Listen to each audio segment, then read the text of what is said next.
2010, the deep state had the Rockefeller Foundation script a plan to introduce martial law and a permanent method for total control of the citizenry.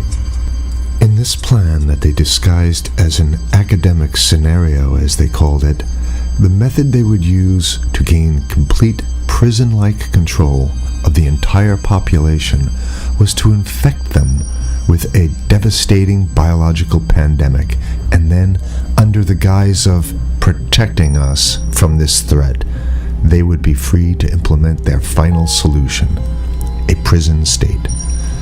The prison state that they need to keep their grip on power.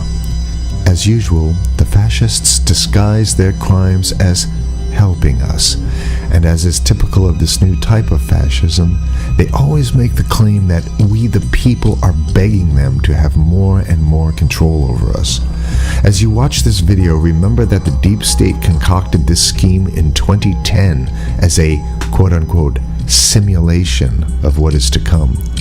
The following is proof that the deep state is behind these viral pandemics.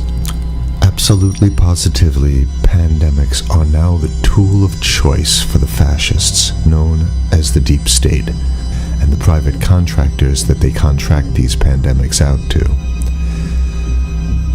For the deep state, to make an international pandemic isn't even a high-tech operation, it's a no-tech operation. It's easy.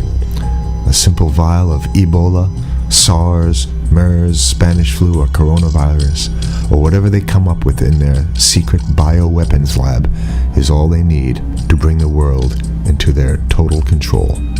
The only thing you have to remember is if they can do it, they will do it, which means they already have done it. The ruling establishment has a lot of, they will stop at nothing to complete their toolkit of control, right? So one of the things that has been missing from the toolkit of total control has been quarantines and curfews, right? Mm-hmm. So now, welcome to the new world in America, where to get on a bus, to go through a subway station, if you think that the procedures at the TSA are onerous, right? Guess this is coming to a bus depot near you. It's a more invasive way, and the ruling class needs this because, let me say, if the ruling class ever saw wide-scale civil unrest, you'd see an Ebola outbreak in America right away. Okay, so this is, what you see is that Ebola is another tool in the toolbox of the ruling class to control. Yeah, to keep down absolutely, repression. positively, 100%. This is a tool. Right. Ebola doesn't just magically start spreading. Mm-hmm. And then we have this doctors that come back here. The white people, of course, live. Mm-hmm. The two whites who got it survived. All the black people that get it die. Right? It's very possible that these one of these NGOs over there is going around with a veil of Ebola, or spreading it from a small plane onto villages. The point is to get hundreds of thousands of people infected with it and create the next phase of control. Now, one of the things I'd like to show to back up my my claims here. Here's a document from the Rockefeller Foundation.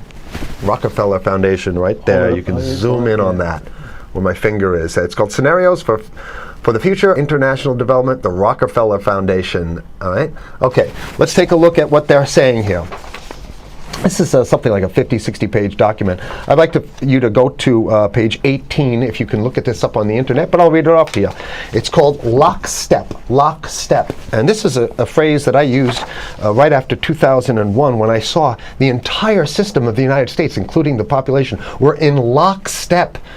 So the Congress went along, and yes, it was Osama bin Laden, and the people waved their flag and said, I hate, hate, hate, hate, and everything was in lockstep. Well, in 2010, they published this, Rockefeller Foundation, and here's what they're saying. They're saying that they call it a scenario. These are scenario narratives, and they speak about it in the past tense. So they put out this scenario, lockstep. A world of tighter, top-down government control and more authoritarian leadership, with limited innovation and growing citizen pushback. Okay, I'll read a little bit of it. In 2012, the pandemic that the world had been anticipating for years, nobody was anticipating a pandemic, finally hit. Unlike 2009's H1N1. This new influenza strain originating from wild geese. They use some scenario, but this is Ebola they're talking about. Ahead. Even the most pandemic-prepared nations were quickly overwhelmed when the virus streaked around the world, infecting nearly 20% of the global population and killing 8 million in just 7 months, the majority of them healthy young adults. The pandemic also had a deadly effect on economies. You can see the agenda. Just naked, raw, naked control agenda written down, and it's anybody's guess how this becomes effectuated in real life. So whether this is written specifically as marching orders or whether people take it upon themselves in the intelligence networks to say, okay, well, this has been produced, so this is the plan here. But these narratives have to be written in advance because the intelligence agencies don't know how to do these narratives. They need help. So these think tanks, they come up with these like Rand Corporation, Rockefeller Foundation. These are think tanks of death. They're not the think tanks, they're not there to find great ways to help people. Right? Okay, the pandemic also had a deadly effect on economics. International mobility of both people and goods screeched to a halt. Which is what they want. They want a completely isolated world, right? Debilitating industries like tourism and breaking global supply chains. Well, of course they want tourism stopped because they're not in the tourism business, and they want you at home in your house in front of the TV. Then they got you because once you watch the TV, they own your soul. Even locally. Wait a second, we're on television. I mean commercial television, let's say. National.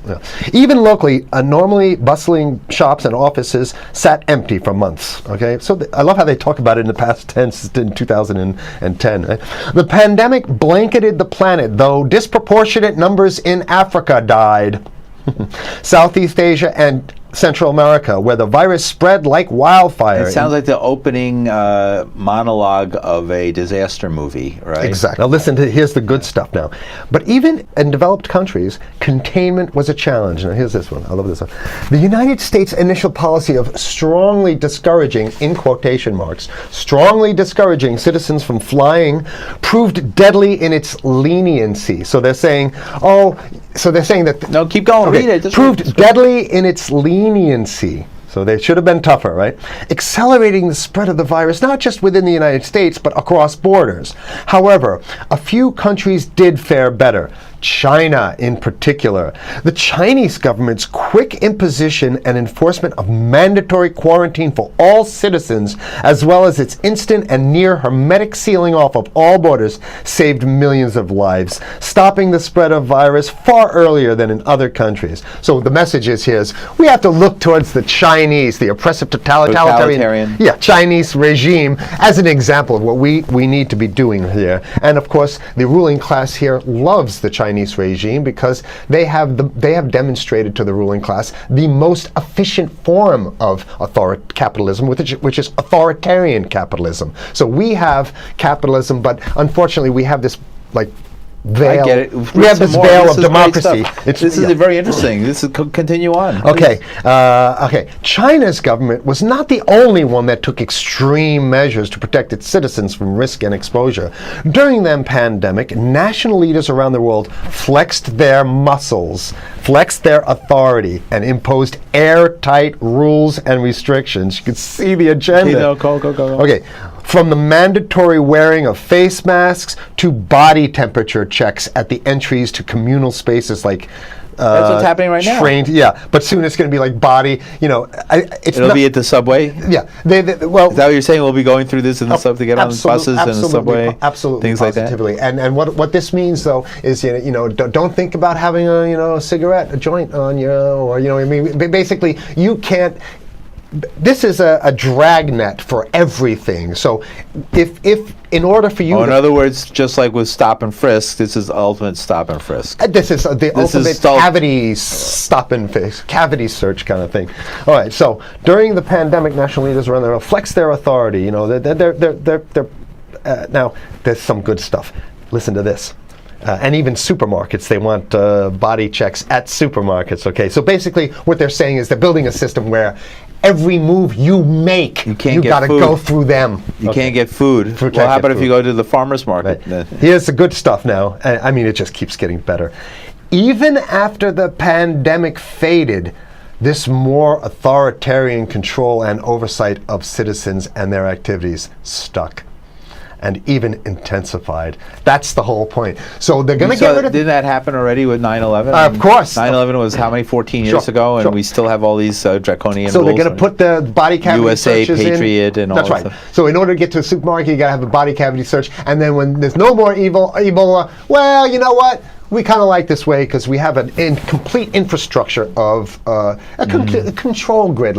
In order to protect themselves from the spread of increasingly global problems, from pandemics and national terrorism to environmental crisis and rising poverty, leaders around the world took a firmer grip on power. Well, what the hell would rising poverty have anything to do with imposing strict citizen controls with face masks? So they're very sloppy stuff here. At first, the notion of a more controlled world gained wide acceptance and approval. I'm sorry. Nobody likes this stuff. They're just saying it.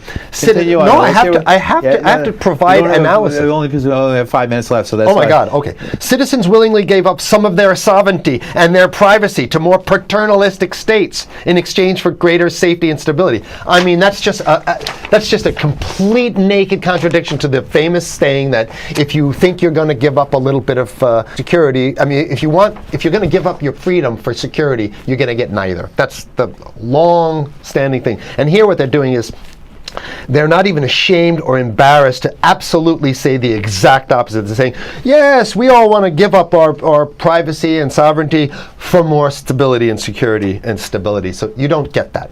When you give it up like that, you get the shaft. Can you show us the cover again of what you were just reading? One more time, and then I have two more documents. Right, this is what we were reading here, and just zoom in a little bit so folks can see it. He'll zoom in, don't worry, you can relax. All right. And scenarios for the future of technology and international development. Okay, now I have two more documents. Keep it zoomed. We have the National Security Memorandum of December 10th, 1974. This is Henry Kissinger's brainchild. The National Security Memorandum number 200. You can look that up on your internet. I'll summarize it. He says that there's too many people, we got to get rid of the population. So to answer your question. Oh, from earlier. Yeah, he says, he used the word depopulation, which is different. Depopulation means killing people that already exist, and it's to get the minerals, because we need the minerals. And here's another one. The CDC has a patent on Ebola. They patented it. Yeah? Right. So basically, if you want to get a cure for your Ebola, you got to go. It says it right up here, right? It says human Ebola virus species and compositions and methods thereof, and it's a patent. It's a patent. They patented the main strain plus something like 17 other strains of it. So they own it now, and I don't know how exactly you can own that, but apparently they've done the same thing. Yeah, I didn't think you could own a natural. Yeah, you can. I guess the main thing to finish off this show is this: that they want to get more control, more and it's going to be curfews and quarantines. So what I'm saying is that unless the American people start to get some new way to revolt, a new way to organize, new way to protest, unless we can break through the apathy, because that's what we have here, then it's going to be a slave state here. The ruling class doesn't seem to have too much resistance. They're getting everything on their Christmas shopping list, and they've been wanting quarantines and curfews for a long time. Now they got it. And if you want to live in a world where you're tricked into all this stuff because it's for your safety, right? And if you want to have a probe and make sure you got to check your pockets, make sure you don't have anything incriminating on you before you go out, and when you step out of your house, you want some police there to monitor and see what you're doing. If that's the world you want to live in, be apathetic, don't do anything. You're going to get that world very soon. It's coming your way, definitely. Mm-hmm. Yeah. So what should people do? What's the hope? You have 30 seconds. To wake up, learn about it, and go fight these bastards in Washington. They're easy to beat. If we can just organize, we can beat them. It's simple. They're weak, and there's so few of them.